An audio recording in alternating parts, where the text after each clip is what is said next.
খেলা তো মনে করেন যে আরেকবার শুরু হয়ে গেছে গা।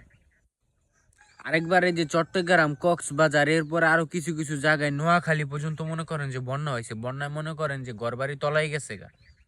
কন্টেন্ট ক্রিয়েটর মানে বন্যায় বন্যায় এই যে যারা মনে করেন যে ক্ষতিগ্রস্ত হয়েছে, এরা যদি হয়ে থাকে 10%, এই কন্টেন্ট ক্রিয়েটররা মনে করেন যে জায়গা গেছে 20%। মানে ওই এলাকার মানুষের চাইতে মনে করেন যে কন্টেন্ট ক্রিয়েটর বেশি। এখন আবার 2-3 দিন ধরে বৃষ্টি হইতেছে না, 2-3 দিন ধরে তো বৃষ্টি হইতেছে, দেখতেছেন না আপনারা বাংলাদেশে যারা আছেন?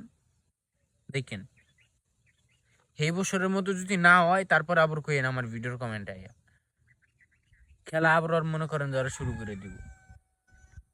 তোরা বন্যায় মনে কর যে গেছস, ঠিক আছে, তোরা বন্যায় মানুষের ত্রাণ দিতে গেছস, মানুষের সাহায্য করতে গেছস। আল্লাহ রে, এলাকার ভিতরে মনে কর যে একটা হইচই শুরু করে দিছস, বন্যায় ত্রাণ দিতে যাবি, আদে তোরা বিয়া খাইতে যাবি না ওই জায়গায়। আরেকবারের কথা কই, ওই জায়গায় তোরা বিয়া খাইতে যাবি না। সাজ্জা কুইরা আল্লাহ রে, এতটা পোলা পাইন জায়গা, একটা ক্যামেরা লইয়া, একটা মাইক্রোফোন লইয়া, একজন ক্যামেরাম্যান লইয়া এলাকার ভিতরে টাকা উঠায় মনে করেন যে 20,000 টাকা, 10,000 টাকা দা মনে করেন যে অটো বাস ভাড়া করে বা ট্রাক ভাড়া করে। এরপর 5,000 টাকা দা মনে করেন যে নিজেরা খায়, আর বাকি 5,000 টাকা দা মনে করেন যে ত্রাণ দেয়। তো যাই হোক, ভিতরের কথা যাইতে চাই না।